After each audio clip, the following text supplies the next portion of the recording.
নমস্কার সকলকে, আমি অর্পিতা অপুর হেসেলের আরও একটি ব্লগে আপনাদের সকলকে জানাই স্বাগত। আশা করছি সকলে ভালো আছেন, সুস্থ আছেন। আজকে দেখাবো ডাবের মালাই সন্দেশ। আসলে কয়েকদিন আগে কলকাতায় একটা মিষ্টির দোকানে গিয়ে দেখি সেখানে লেখা আছে এখানে ডাব সন্দেশ পাওয়া যায়। তাই খুব আগ্রহ নিয়ে সঙ্গে সঙ্গে কিনে নিয়েছিলাম। কিন্তু তিনি রূপে যতটাই সুন্দরী ছিলেন, খেতে ছিল ততই বচ। তখন থেকেই ঠিক করে নিয়েছিলাম আমি এটা একদম নিজের মতো করে বানাবো।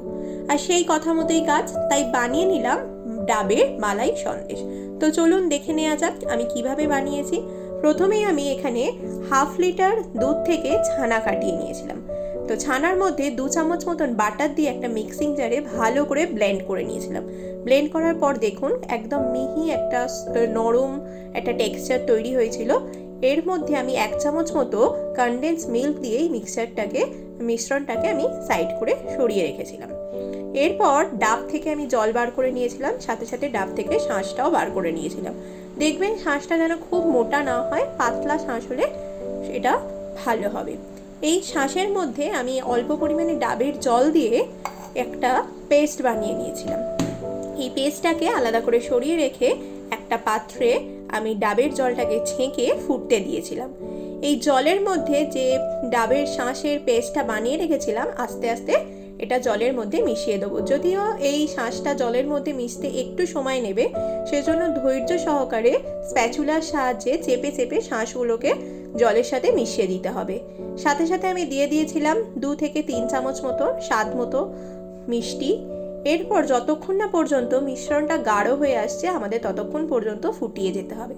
যখন মিশ্রণটা গাঢ় হবে কিছুক্ষণের জন্য আমরা ঠান্ডা হতে দেবো।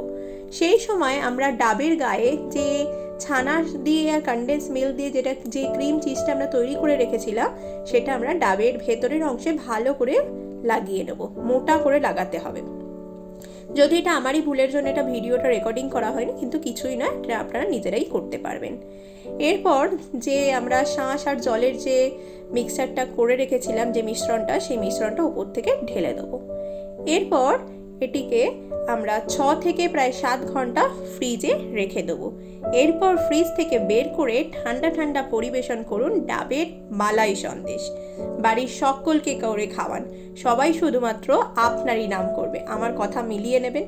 আজকের রেসিপিটা যদি আপনাদের ভালো লেগে থাকে please like, share and comment করে জানাতে একদম ভুলবেন না কিন্তু। Thank you.